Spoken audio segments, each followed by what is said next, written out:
Hi, I'm Lorraine Sheldon, Community Engagement Librarian at the University of North Texas Health Science Center at Fort Worth.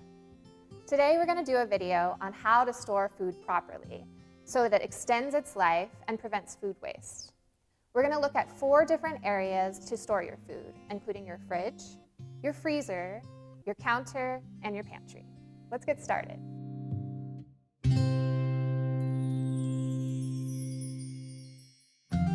So your fridge is your most common place of storage. We're going to start by looking at the sprouts that you grew. First, you can put them in a sealable bag or an airtight container. And before you do anything, you want to make sure that your sprouts are completely dry. We line the bottom of the container with a paper towel just to catch any potential moisture that might be there. You can do this for root vegetables as well. A general note is that you want your food to be dry when you put it in the refrigerator just to prevent any mold, and that you want to wash it right before you prepare it. For berries, you're going to want to put them in a container, in a shallow container, unwashed with a paper towel. What's distinct about berries compared to our sprouts is that you're not going to seal the lid completely. You want a bit of airflow through them. For herbs like cilantro or parsley, you're going to want to start by removing any of the tags.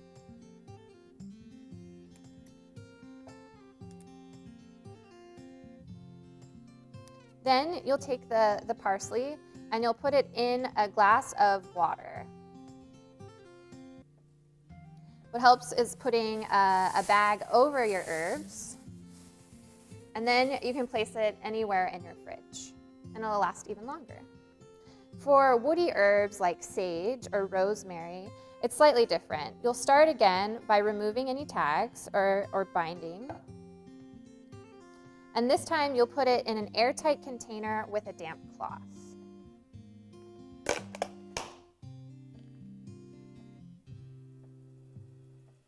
You can also trim the stems if you'd like.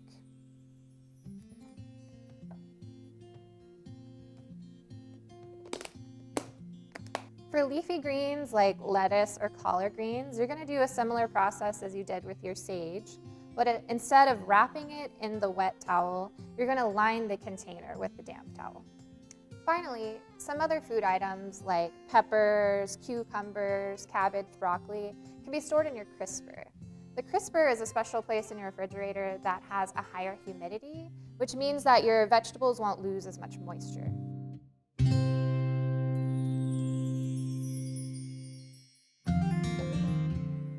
The freezer is your next storage area, and this is a great place to extend the life of your food.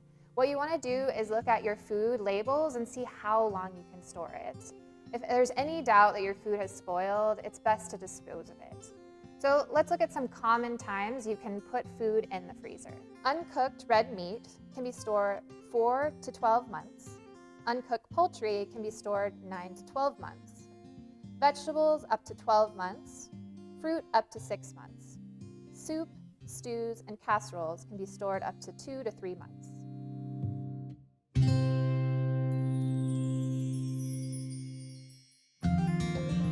Your third area of storage is your counter.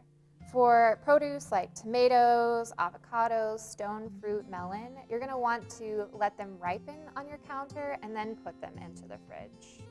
Your bananas, they can be on your counter for the whole time. You don't have to put them in the fridge, but you could put them in the freezer later. Basil is unique for herbs. You're going to do the same things that you did as with the other herbs like parsley, put it in a bit of water, remove any tags. But you can put this on your counter with a bag over it, mainly because basil does better at room temperature.